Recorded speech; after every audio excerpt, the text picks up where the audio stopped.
Muy buenos días, Temoris. Muy buenos días, Manuel. ¿Cómo están? ¿Me escuchan? Sí, sí, sí, sí. ¿Qué tal? Fuerte y claro, fuerte y claro. Fuerte y Violeta, ¿cómo claro, estás? fuerte y claro. Pues bien, aquí con un nudo en la garganta que hemos estado, pues este fin de semana en la montaña de Guerrero y bueno, pues nos hemos enfrentado a cosas muy, muy fuertes que ustedes pues han vivido también en muchos lados, en ese territorio y en muchos otros lados y han visto.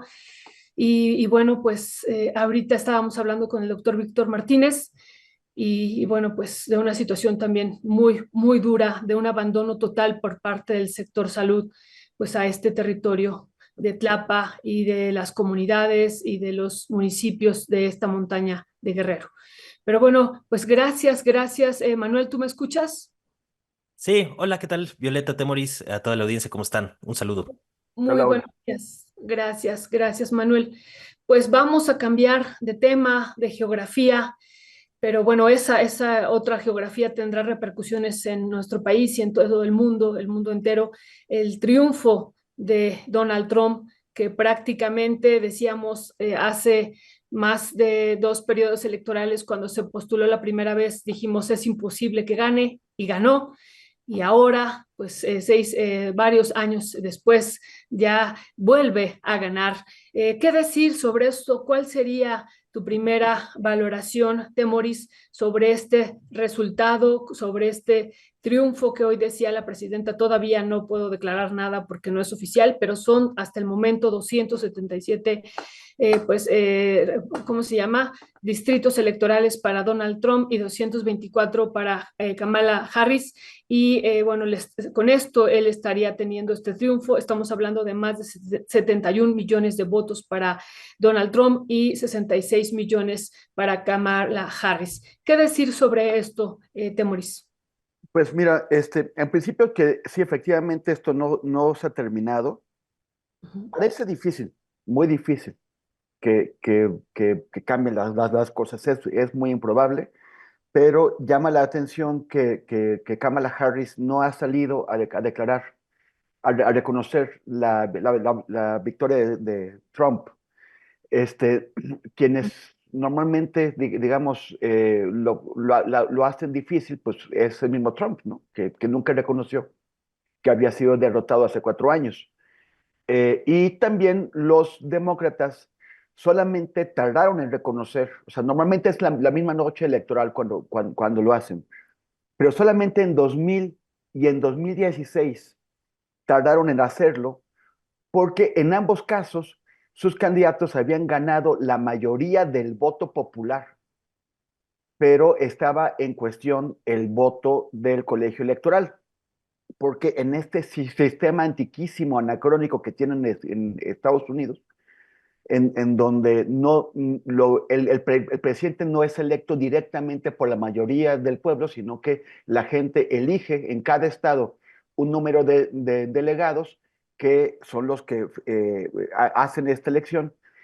Pues en aquel momento sus candidatos, Al Gore en el 2000 y Hillary Clinton en el 16, ganaron la mayoría del voto popular, pero estaba en cuestión el tema de los estados. En particular en 2000, todo eso se iba a decidir por quién ganaba el estado de Florida, y en particular en un solo condado, que era el de Miami-Dade, en donde los republicanos hicieron triquiñuelas, hicieron fraude. Fue un fraude electoral el que hubo ahí, y un fraude que finalmente tuvo que ser convalidado porque el gobernador era republicano y la fiscal general del estado también era republicana, y ella pues era la que tenía que determinar si había habido fraude o no, y como era de su propio partido, era la presidencia, finalmente ella dijo que no había pasado nada.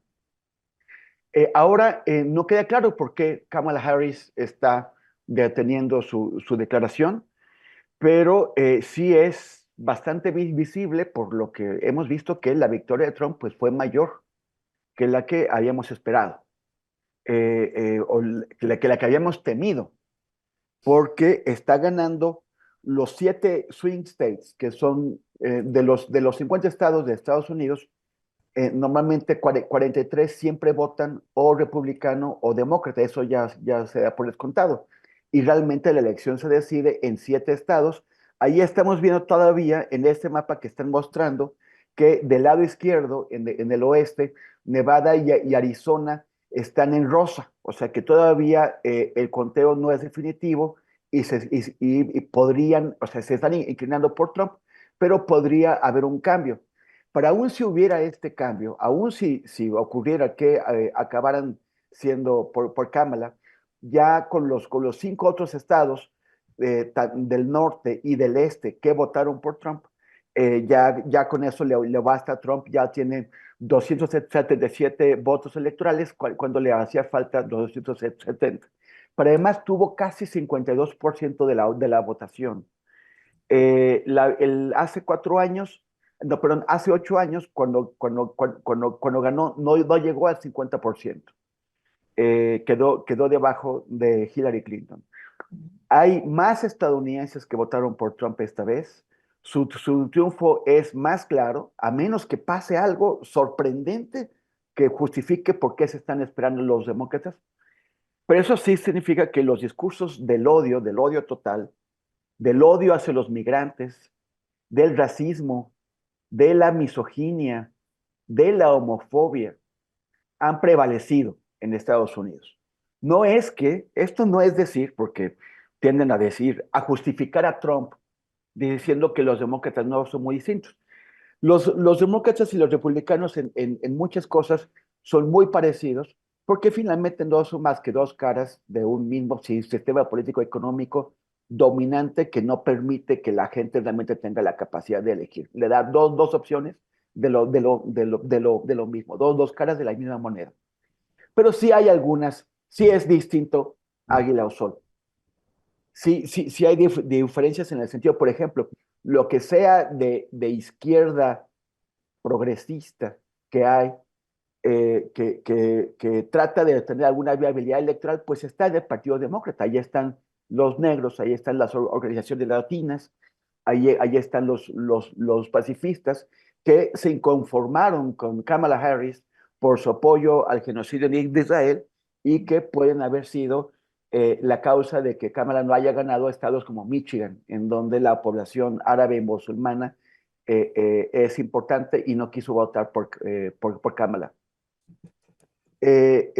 Son también con los que México normalmente puede hablar un poco mejor.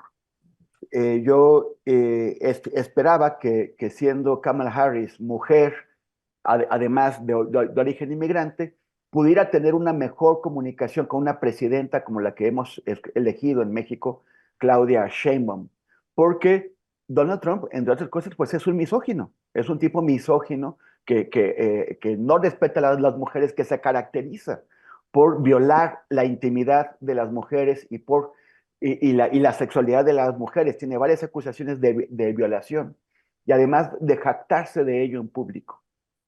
Entonces, yo temo que esta actitud misógina de Donald Trump se refleje en sus actitudes, en la forma en que se relacione con Claudia Sheinbaum. La verdad es que si Andrés Manuel López Obrador al principio de su gobierno enfrentó por 2 años a Donald Trump y supo más o menos domarlo, o menos que más, pero en alguna medida lo domó, y después enfrentó pues una pandemia, pues ahora Claudia tiene enfrente 4 años de esta bestia misógina del monstruo naranja y es muy peligroso. Es además un tipo que hizo campaña contra México, que hizo campaña atacando a México, prometiendo tomar medidas extremadamente drásticas que ningún presidente en un siglo ha tomado. Lo peor que habían hecho en más de un siglo fue entrar en territorio mexicano para perseguir a Pancho Villa o bombardear el puerto de Veracruz en el siglo pasado. Pero cuando empezó López Obrador, que quiso cambiar la política migratoria de México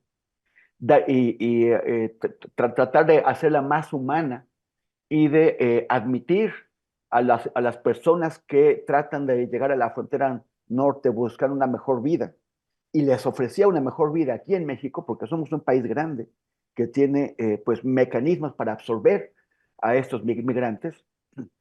eh, Donald Trump amenazó con subir los aranceles a los productos mexicanos un 5% primero, luego un 10, luego un 15, hasta un 25% llegó a decir.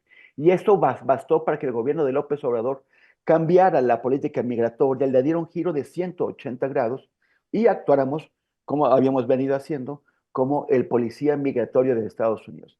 Ahora no quiere Trump empezar con un 5%, amenaza con un 25% y luego un 50%, luego un 75% y hasta un 100%. Eso destruiría la economía mexicana.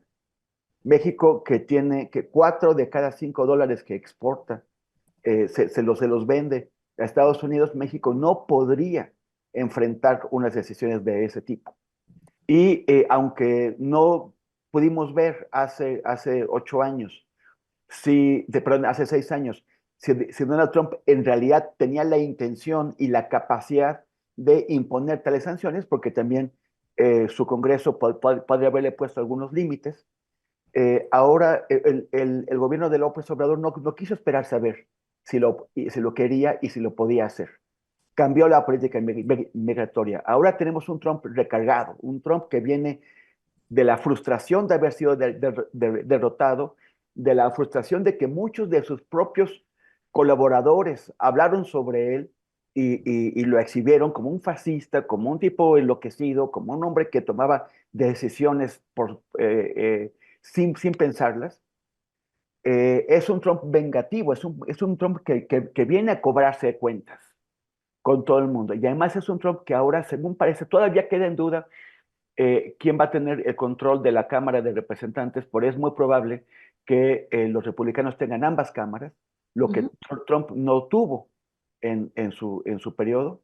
Entonces ahora tendrá más capacidades y más violencia, y además no tiene ya que preocuparse por la reelección. Entonces es un Trump más peligroso que el que vimos antes y pues vamos a ver cómo nos va. Sí, como dices, vamos a ver cómo nos va. Como tú ya has señalado, lo de los aranceles, estamos hablando de, en términos de la exportación de los autos, de 100 y 200% de aranceles. Y toda esta discusión sobre el TEMEC que estamos en los próximos años también, no sabemos ya con su llegada de él qué es lo que va a proceder con él, si se va a revisar, si se va a renegociar, qué va a ocurrir o si se va a eliminar, como también en algún momento lo había propuesto. Pero bueno, ¿cuál es tu valoración, Manuel, sobre este triunfo de Donald Trump? Que nos preguntamos por qué ganó, ¿no? ¿Qué fue lo que hizo que ganara y de esta manera, ¿no? Tan contundente. Sí, pues yo creo que es una paliza la que da Donald Trump a Kamala Harris con una victoria holgada. Ya ni siquiera fue tema las fallas en las máquinas de votación en Filadelfia, en Milwaukee, que eso hubiera dado pie a señalamientos de fraude en caso de una derrota de Trump. Entonces creo que los estadounidenses dentro de todo pueden sentirse relativamente aliviados de que su país no se va a fracturar, al menos por ahora. Digamos, esa parte eh, va a quedar atrás con esta victoria tan holgada de Trump. Y pues es un duro golpe para los globalistas que le metieron más o menos 1.500 millones de dólares a la campaña de Kamala Harris, una candidata gris. Igual que fue su vicepresidencia, tampoco es ninguna sorpresa, no tuvo ningún momento notable o relevante durante su campaña. Lo más que se llegó a sonar fue aquel debate hace ya algunos meses en contra de Trump, pero fuera de ahí, pues no tuvo ninguna cosa que hiciera pensar que tenía arrastre popular. Estuvo completamente inflada por la prensa globalista, que digamos ahí le trataron de dar oxígeno artificial, como acá en México hizo la prensa mexicana con Xóchitl Gálvez, y pues ahí están los resultados, ¿no? O sea, un desastre el gobierno de Biden, del genocida Biden, y también dentro de ese genocidio, pues está metida Kamala Harris. Le metieron muchísimo dinero a una guerra perdida en Ucrania a costa de los estadounidenses. Apoyaron el genocidio de Israel en contra de Palestina a niveles completamente deleznables. Eso desfondó la base social del Partido Demócrata en muchos aspectos, sobre todo pues de un sector importante de universitarios. Las protestas que vimos por el genocidio en Palestina de alguna manera sí pegaron a la campaña de los demócratas, que siguen apostando pues al dinero de los grandes capitales, de los mercados financieros, que trataron de darle ahí oxígeno a una candidata que además entró ahí pues, de relevo, de manera atropellada, luego de que quisieron ocultar durante mucho tiempo, pues el estado mental y las lagunas mentales de Joe Biden, que han dado muy oculto desde entonces. No ha salido mucho a los medios o a dar declaraciones públicas desde entonces. Lo guardaron precisamente para tratar de contener los daños. En cambio, Trump pues tuvo por lo menos dos intentos de asesinato, un veto mediático muy fuerte, y a pesar de todo eso, pues el fascismo acaba ganando la partida. Van a ser tiempos difíciles para México y para América Latina, sobre todo porque los republicanos pues, se llevan el Senado, prácticamente se van a llevar también la Cámara de Representantes, que todavía está más por definirse y está un poco más incierto, pero digamos llevan una ventaja también considerable.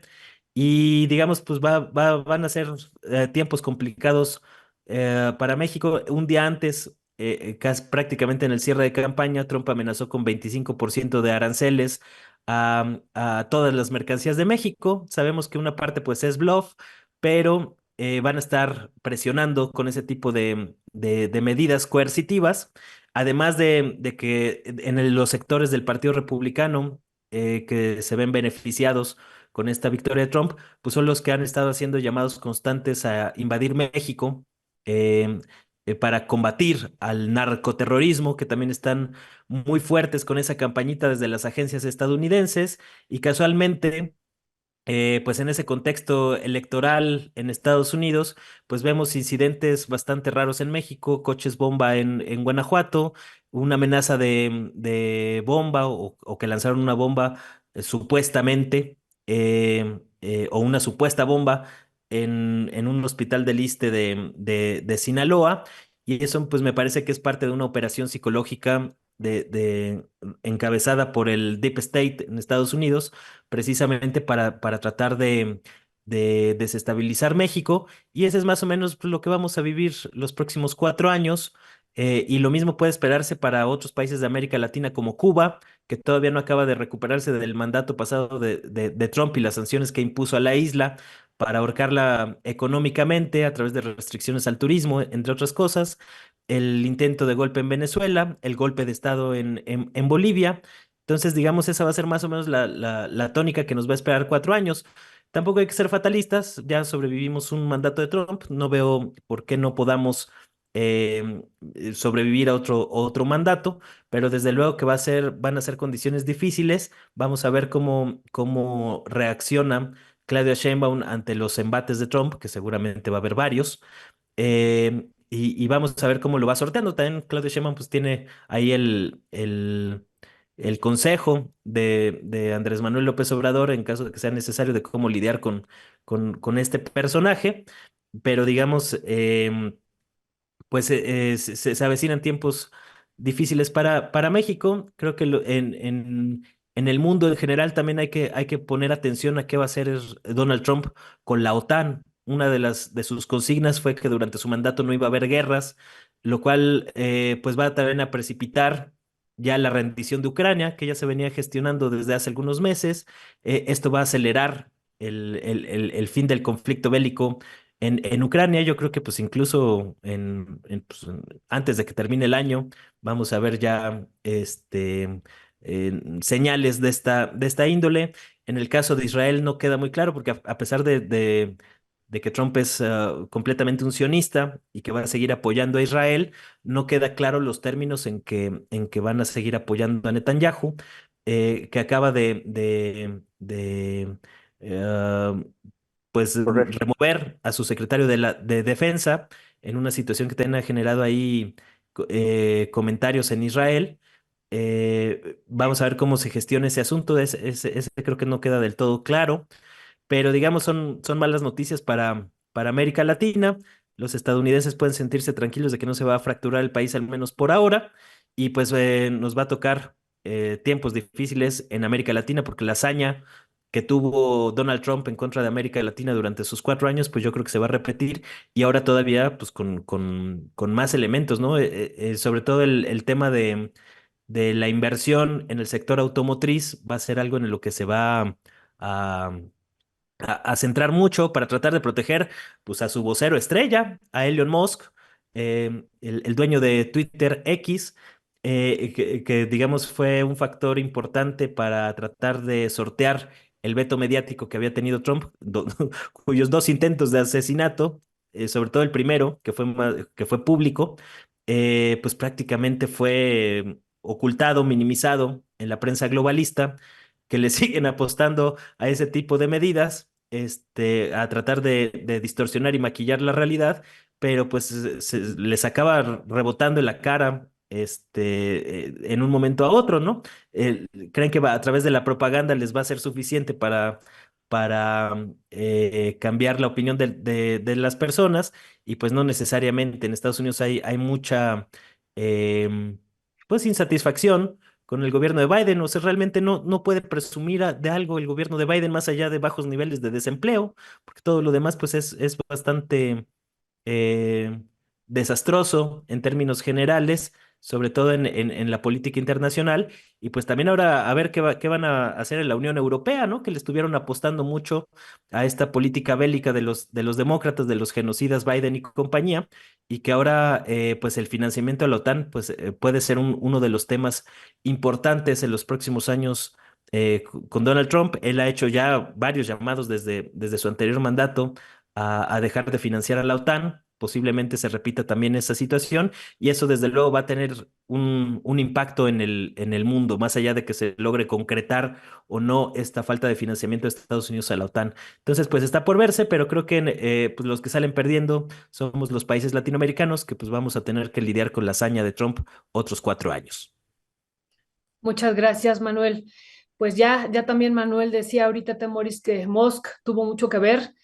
Y bueno, esta pregunta que le hacíamos, ¿por qué ganó? ¿No? ¿Por qué ganó? Ya lo padecimos, ya lo padecieron, pero pues, dice Manuel, no hay que ser catastrofistas porque pues ya sabemos cómo es. Pero bueno, ahora tenemos un escenario particular también, ¿no? Tenemos una mujer presidenta frente a un personaje que es machista y misógino y que ha estado haciendo varias amenazas y que ante su situación de repente pues lo podemos poner ahí entre comillas de locura, pues puede hacer todo. Entonces es un escenario particular, un negacionista, por ejemplo, del cambio climático y muchas otras cosas que nos están estallando y que él pues se niega también a reconocer.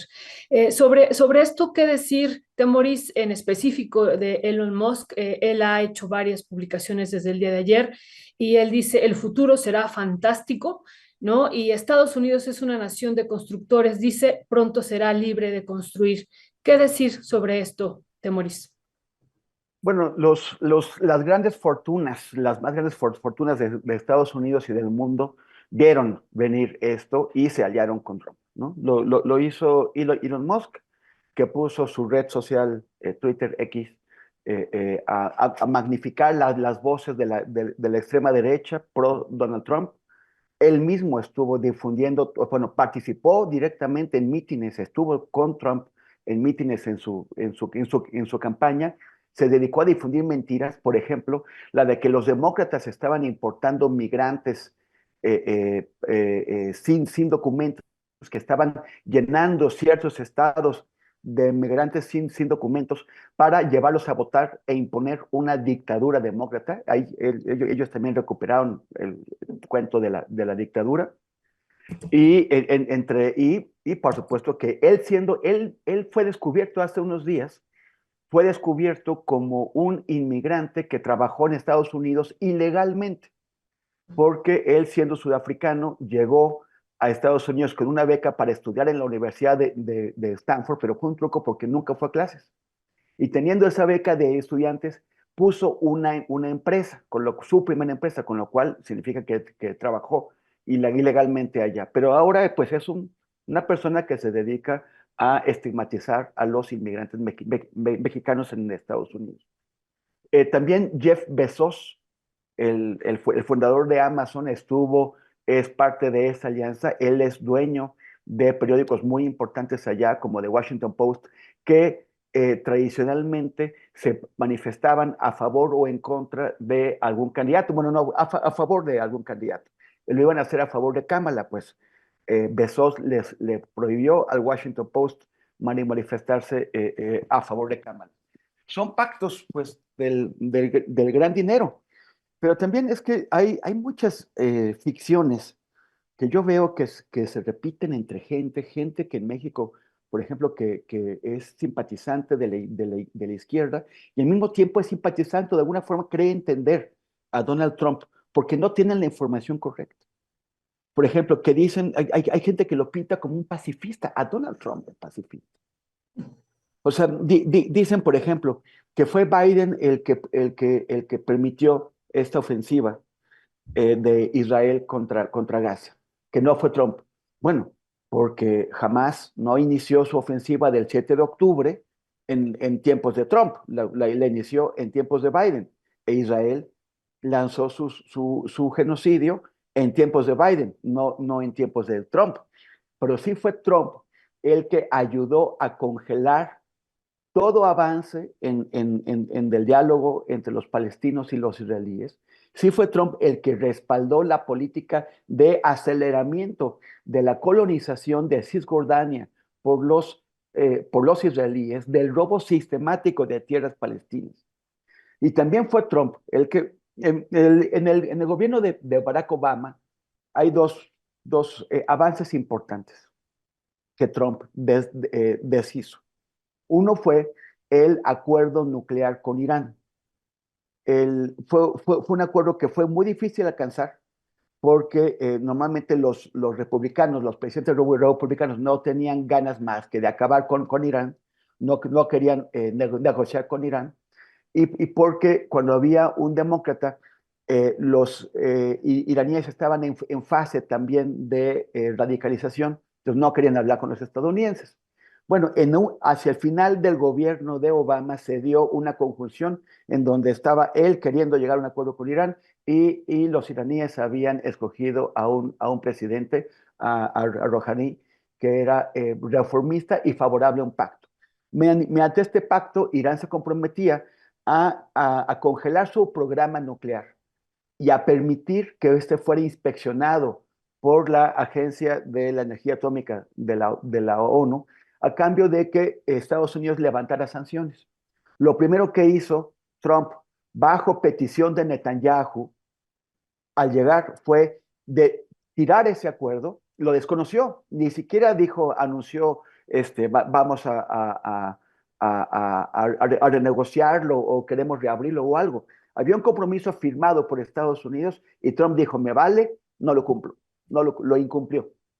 Y eso llevó a la nueva fase de tensiones que ahora, bueno, que en algún momento también llevó a Trump a decir que quería bombardear Irán, que por la propia dinámica del gobierno de Estados Unidos no se ejecutó en aquella ocasión. Ahora Trump ya sabe cómo se la jugaron y no va a permitir que se la vuelvan a hacer. O sea, Trump no le tiene miedo a entrar a una guerra con Irán.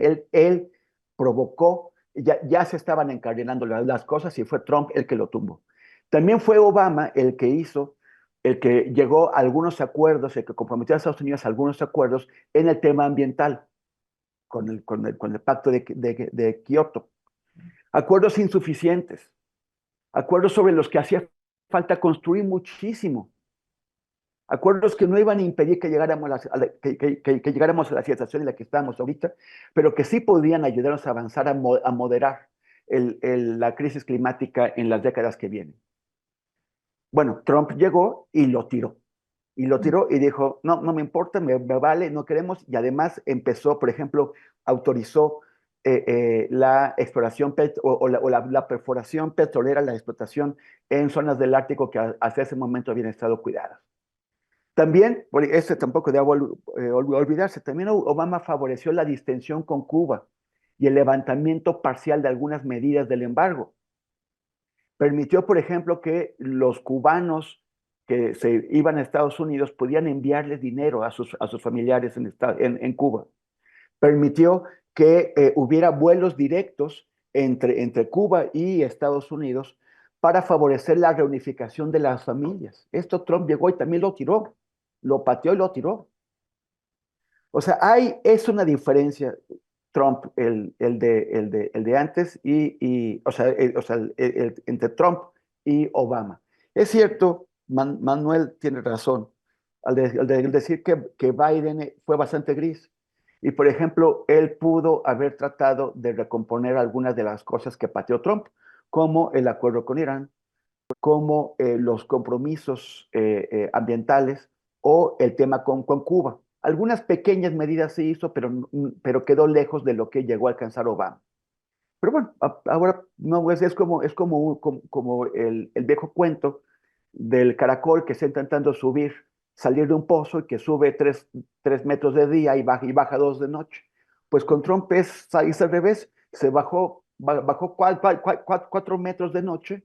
Biden intentó subir o subió medio metro de día y ahora vamos a ver cuántos metros volvemos a bajar de noche. Gracias, gracias. Temoris, Manuel, ¿con qué cerrarías sobre este tema antes de entrar a lo que ocurrió ayer en la Suprema Corte de Justicia de la Nación en nuestro país? Y en específico preguntarte sobre esto que ya empezamos a ver el día de ayer y que lo hemos estado viendo, este movimiento del tipo de cambio, esta debilidad que ha empezado a tener ya desde hace varias y varias semanas en sí, desde que fue el proceso electoral mexicano, empezamos a ver cómo el dólar empezó a fortalecerse y el peso empezó a debilitarse y las implicaciones económicas que tendría para México este triunfo de Donald Trump, Manuel. Sí, pues como lo decía, pues se va a incrementar la hazaña contra América Latina, las presiones contra México, porque digamos, este cese del conflicto en Ucrania que se prevé con Donald Trump, que fue una de las grandes catástrofes de Joe Biden, alimentar una guerra perdida, y lo vamos a ver en los próximos meses, semanas, la rendición de Zelensky, que desde hace 2 años ha perdido la guerra, pero pues la han seguido alimentando con dinero, para tratar de mantener un foco en contra de Rusia. Pues se desfondó completamente. O sea, la cantidad que le han invertido a Ucrania para los resultados que han obtenido, pues es desastrosa, ¿no? Y creo que fue una de las grandes explicaciones de la derrota de Biden, que aquí sí va a haber un cambio con Trump. Y de alguna manera pues va a reenfocar sus miras pues a la presión en contra de lo que históricamente los estadounidenses han considerado su patio trasero, que es América Latina. Entonces, digamos, se van a enseñar con esa, y me parece que esto no va a revertir tampoco este triunfo de Trump, la debacle hegemónica que está padeciendo Estados Unidos, que es un asunto estructural, un asunto de índole histórica. La animadversión en contra de China va a continuar, digamos, ahí no va a haber ningún cambio. Es posible que se reactive el, o que escale las tensiones en el tema de Taiwán. Hay que poner mucha atención con eso, porque digamos Trump ha sido también muy enfático en que su enemigo principal es China. Entonces podemos esperar que más o menos se mantenga igual la política estadounidense en torno a China con el gobierno de Trump, pero sí es un duro, muy duro revés para los liberales y para los globalistas. El liberalismo como ideología base del sistema capitalista, pues está sufriendo reveses importantes, precisamente porque la ideología liberal se está desfondando en términos históricos debido a la captura corporativa del Estado a manos de los grandes capitales. Y eso pues es básicamente lo que explica este nuevo triunfo de Donald Trump, igual que en el 2016. Recordemos que este lema de Trump de Make America Great Again, pues es tratar de recapitalizar a Estados Unidos, tratar de recolectar o volver a traer los capitales que durante el periodo neoliberal se fueron sobre todo a Asia. Los están tratando de recapitalizar para traerlos de nuevamente a Estados Unidos, pero digamos las condiciones históricas para que esto ocurra, pues son muy difíciles porque muchas de las empresas, grandes empresas que se mudaron a otros países durante la fase neoliberal, pues van a tener muchos problemas económicos a la hora de regresar a Estados Unidos, donde los salarios son más altos, etcétera, etcétera. Entonces tampoco es muy factible esta recapitalización de Estados Unidos como lo están promoviendo. Y cuando tú ves quiénes son los sectores que invirtieron en la campaña de Donald Trump, pues es capital estadounidense asentado en Estados Unidos principalmente. El mayor donante para la campaña de Trump fue el Banco Mellon con sede en Nueva York. Pero digamos, son empresas gringas asentadas en Estados Unidos, contrario a al capital financiero transnacional que tiene más movimiento en Wall Street, en Londres, en los grandes centros financieros, manejados por la élite globalista, por banqueros como los Rothschild, etcétera, etcétera. Y creo que esto también va a representar pues un nuevo cisma en contra de esta élite globalista que se está desfondando y sobre todo porque las repercusiones en Europa van a ser difíciles. Alemania está viviendo un proceso de desindustrialización precisamente acaban de cerrar plantas de Volkswagen, ya cerraron algunas de las grandes empresas químicas para trasladarlas a China. Y eso fue precisamente provocado por el gobierno de Joe Biden, por la manera en que dinamitaron el gasoducto Nord Stream, por la manera en que el gobierno de Alemania se ha puesto de tapete de la hegemonía estadounidense en contra de sus propios intereses, y el mayor motor económico de Europa, pues está ahorita padeciendo esta fase de desindustrialización, como lo llaman en la misma Alemania, precisamente por seguir con esta guerra en Ucrania lanzada por Joe Biden y demás. Es decir, Europa y la Unión Europea le apostó mucho a este protectorado o a esta protección de la hegemonía estadounidense, y ahorita con Donald Trump pues están con caras largas en todos esos países precisamente porque pues le apostaron a un proyecto perdedor, lo cual va a traer repercusiones en Europa. Vamos a ver más tensiones con el tema de la migración, que también pues es una de las grandes banderas del fascismo internacional, del cual Trump pues es uno de sus principales referentes. Ahí vemos la manera en que el fascista Javier Milei celebraba y aplaudía con mucha enjundia la victoria de Donald Trump. Vimos a un Lula da Silva que no se esperó a los resultados oficiales de la elección en Estados Unidos para salir a felicitar a Donald Trump. Aquí no se esperó a contar las actas como hizo con Venezuela y su veto en los BRICS.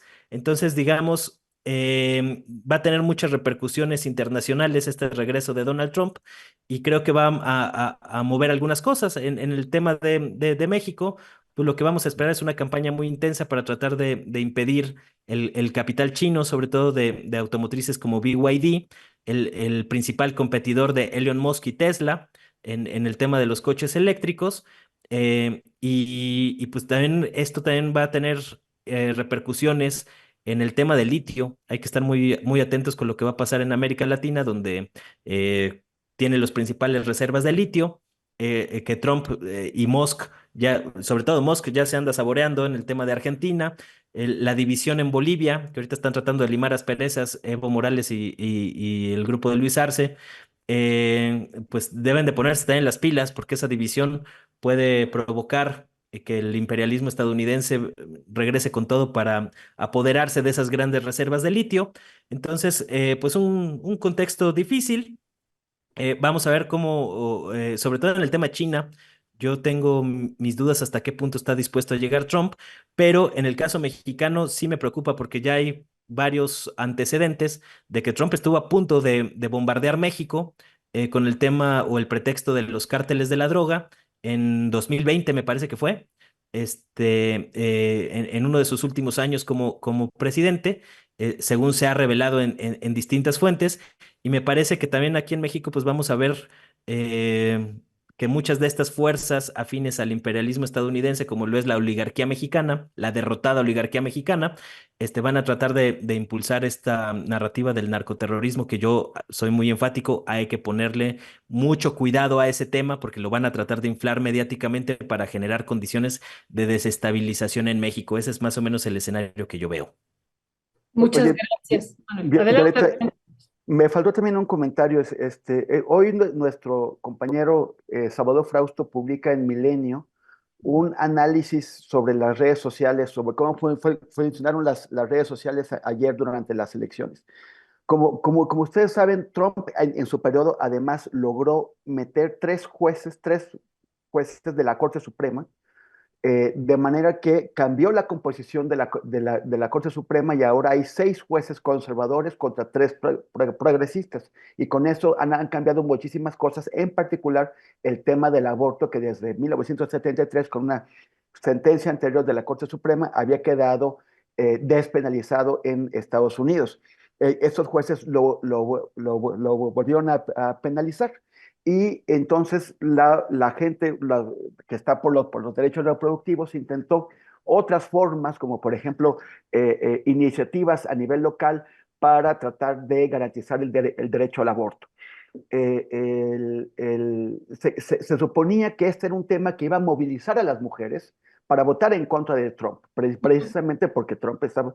Pero lo que nos sugiere lo que encontró Salvador Frausto en esto es que el aborto fue un tema muy importante en las conversaciones en redes sociales el día de ayer, pero no en ese sentido. O sea, dice que el 58% de las conversaciones digitales, 58%, o sea, 3 de cada 5, fueron sobre el aborto, pero la mayoría estuvo en contra de matar bebés. O sea, los republicanos lograron darle la vuelta a este tema que se suponía que era uno de sus flancos débiles y lo convirtieron en un instrumento de ataque contra la candidatura de Kamala y movilizaron a mucha gente para respaldar la prohibición de que la mujer tenga la última decisión o la decisión sobre su cuerpo. Eso es también eso es algo de lo que se anticipa que va a estar haciendo Trump. Hay alguien en el chat, no está interpretando bien. Nadie dijo que Claudia Sheinbaum no va a poder trabajar bien porque es mujer. Lo que estamos diciendo es que Trump la va a atacar porque es mujer, la va a atacar más que como atacaría a un hombre, porque Sí. Trump es un misógino que odia a las mujeres. Nadie está diciendo que ella sea débil. Estamos diciendo que la violencia machista de Trump va a ser mayor que la que tendría si tuviera, o la que tendrá con sus pares hombres.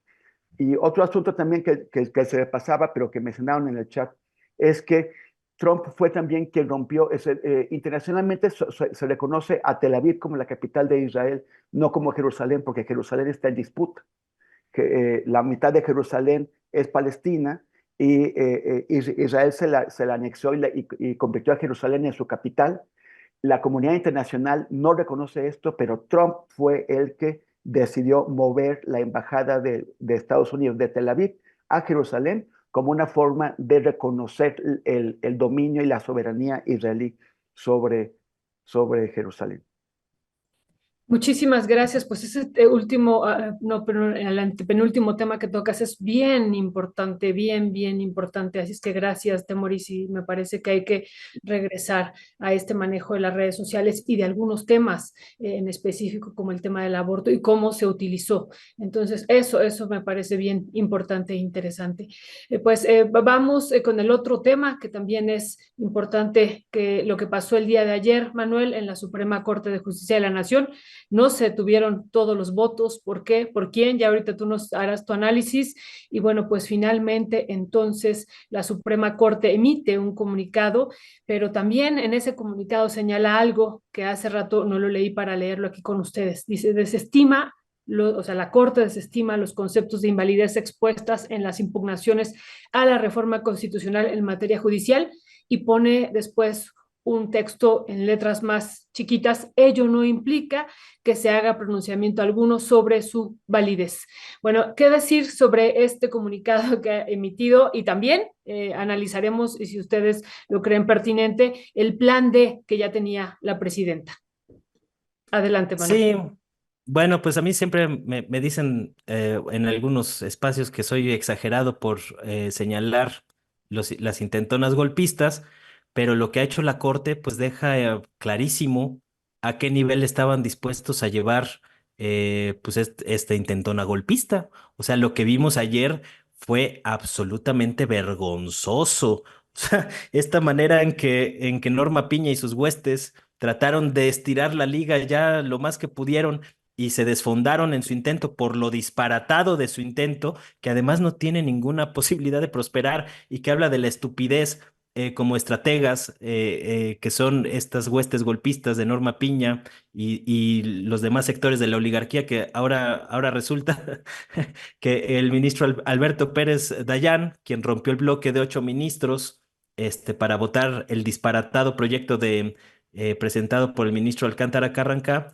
ahora resulta que es el nuevo Yunes, como dicen algunos como Leo Zuckerman, entre otros, que están furiosos de que no se llevó hasta sus últimas consecuencias esta situación de el intento de generar una crisis institucional en México. Se le cebó esta nueva intentona golpista, pero me parece que la vileza con la que han operado estos ministros golpistas de la Corte, que se han ganado a pulso que se les imponga un juicio político en el Congreso por la manera tan imprudente, tan irresponsable, tan descarada en que están tratando de generar inestabilidad política en el país, precisamente para salvaguardar sus intereses. Pues es patético, es absurdo, ¿no? O sea, la manera en que ayer intentó Norma Piña, en su último intento de tratar de invalidar la reforma al Poder Judicial con solo 6 votos de 11 ministros, basándose en un artículo de la reforma al Poder Judicial que ellos pretenden invalidar. O sea, ya es el delirio absoluto. O sea, ¿a qué nivel está dispuesto a llegar los golpistas en México? ¿De qué manera están tratando de torcer la ley? ¿De qué manera están tratando de generar una crisis de inestabilidad en México que podría haber tenido repercusiones en el dólar, en este tipo de situaciones para generar inestabilidad? Es tremendo, ¿no? O sea, esta exhibición que vimos ayer de cómo pretendieron agarrar un artículo reformado ahorita durante la reforma al Poder Judicial para basarse en eso y decir que 6 votos y no 8 eran suficientes para invalidar la reforma al Poder Judicial por encima del Congreso, por encima del voto popular de 30 millones de mexicanos, pues muestra a qué nivel está dispuesta a llegar la derrotada oligarquía con tal de satisfacer e imponer sus intereses sectarios por encima de las mayorías. Es absolutamente despreciable lo que vimos ayer. Lo que ocurrió fue que algunos ministros, en el caso de Luis María Aguilar y de Pardo, pues echaron para atrás y dijeron pues que iban ellos votaron a favor de que fueran 8 votos de 11 y no los 6 de 11,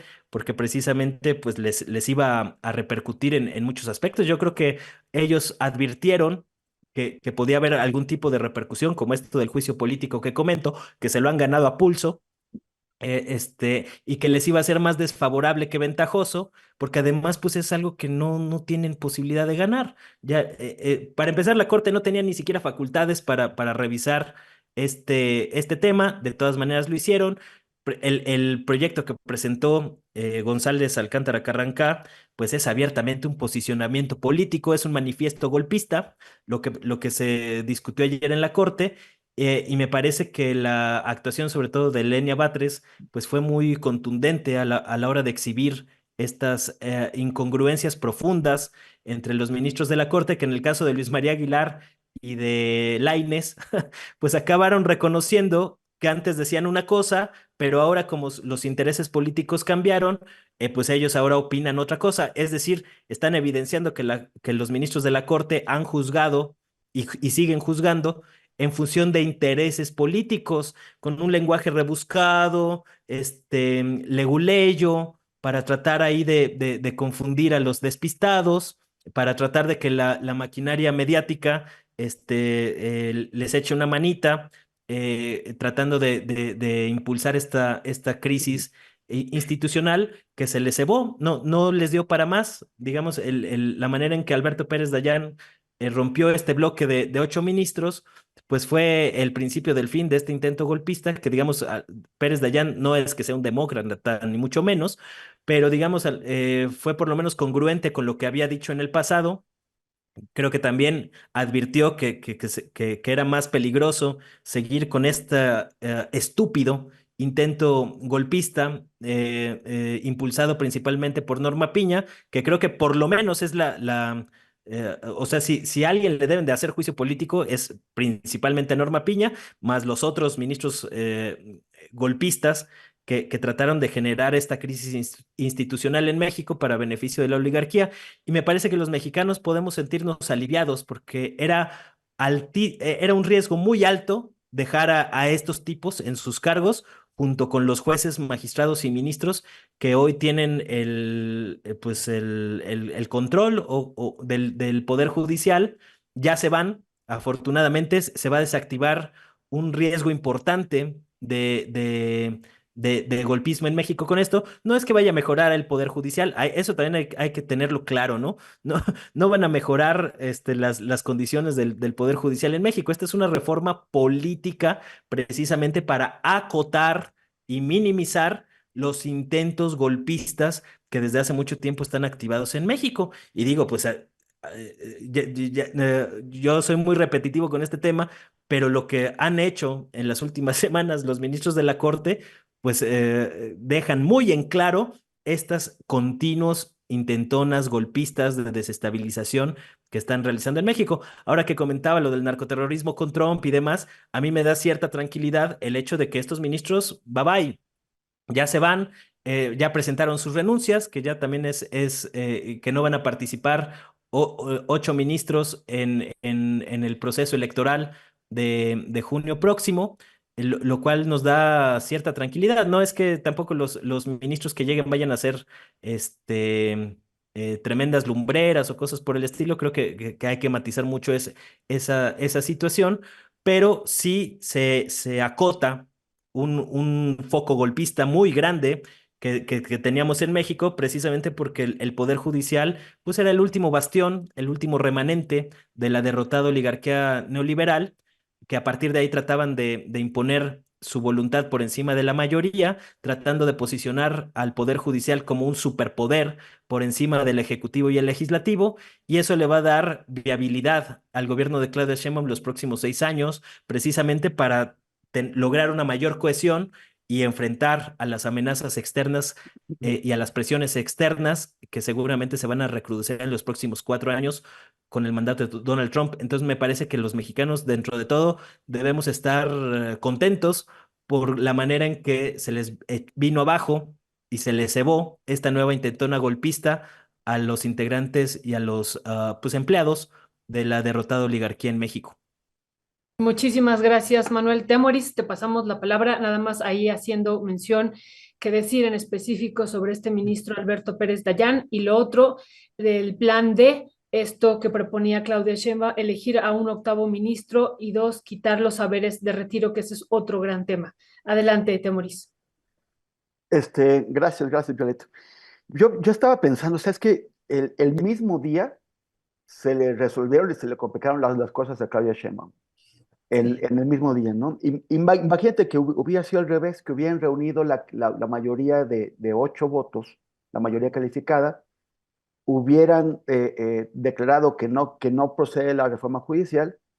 Claudia se va para adelante y tenemos un conflicto entre poderes, abiertamente el poder judicial contra el poder ejecutivo y legislativo, justo en el momento en el que enfrentamos en Estados Unidos a un tipo que dice que nos va a meter en orden sí o sí con la amenaza de destruir nuestra economía.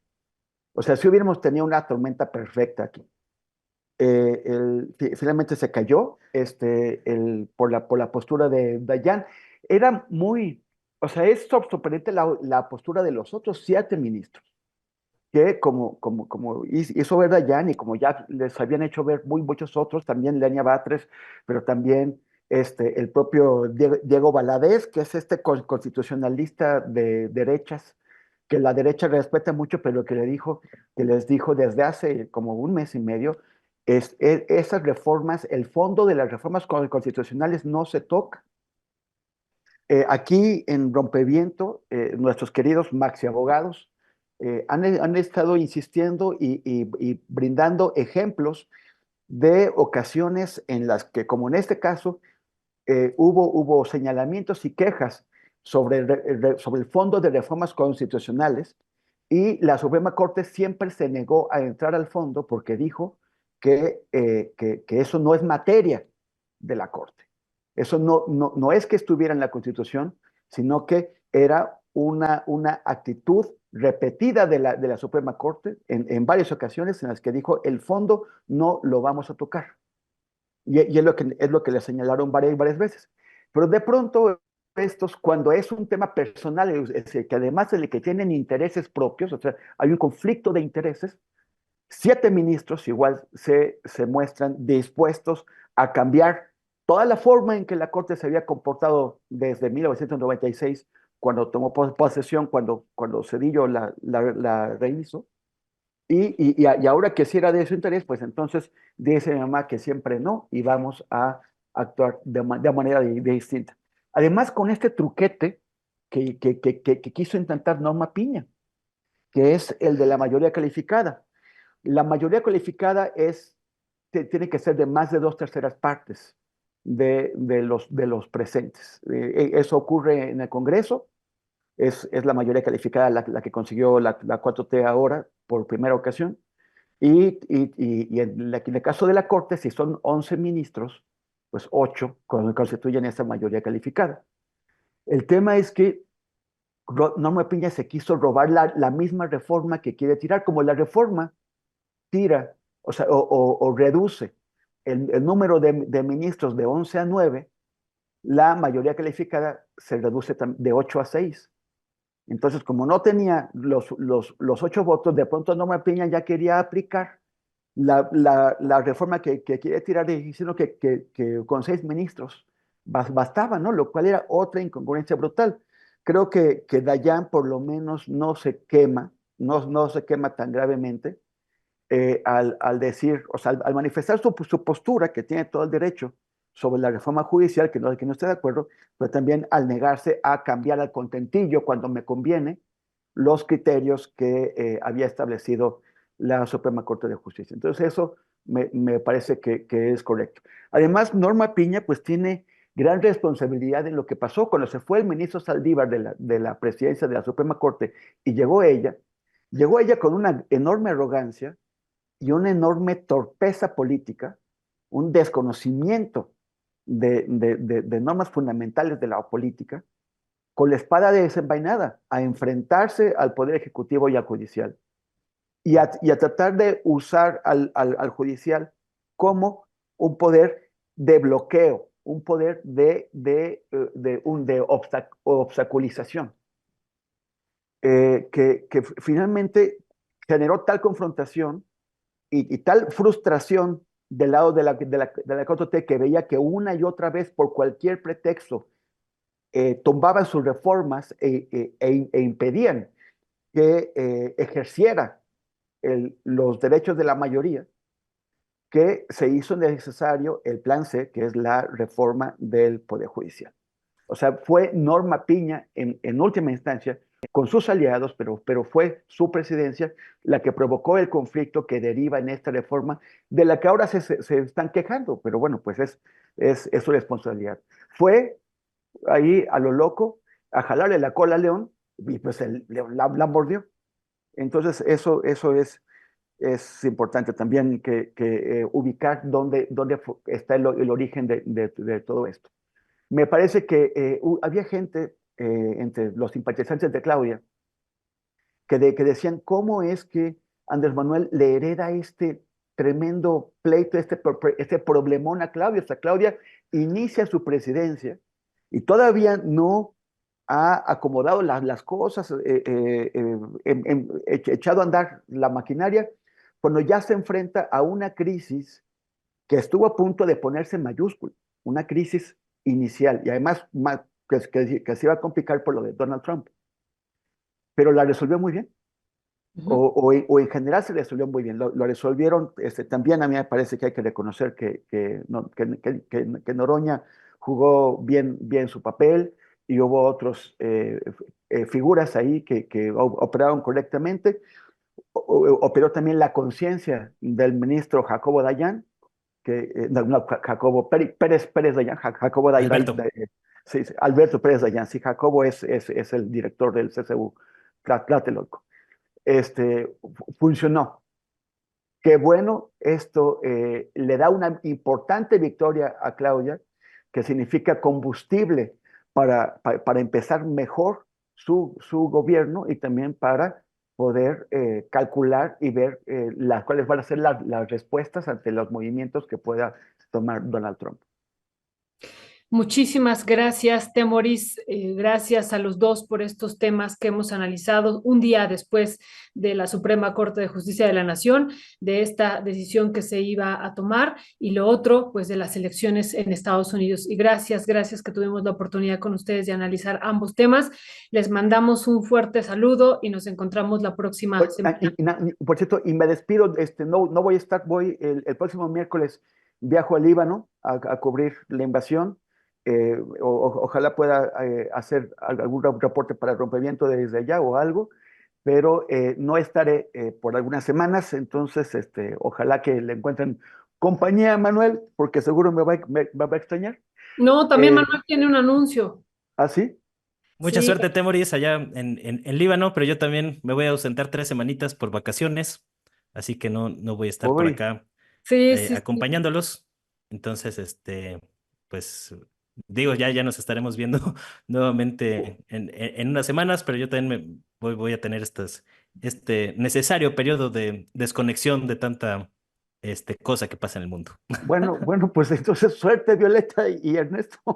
Muchas gracias, mucha suerte a Ah, ti, Temoris. Estaremos al pendiente de todo lo que esté pasando por allá, y te vamos siguiendo, y también a Manuel, también en estos días de descanso que no sabemos si se podrá desconectar de su cuenta de X, que siempre también vamos siguiendo, pero a los dos muchísimas gracias y mucha suerte, y estamos en comunicación. Felices vacaciones, Manuel.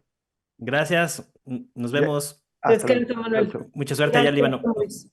Gracias. Pues bueno, sí tendremos esta mesa de los periodistas que reestructurarla por unas 3 semanitas, y por, bueno, esta estancia que va a estar haciendo Temoris por allá en el Líbano. Que le vaya muy bien, y pues estaremos siguiendo su trabajo.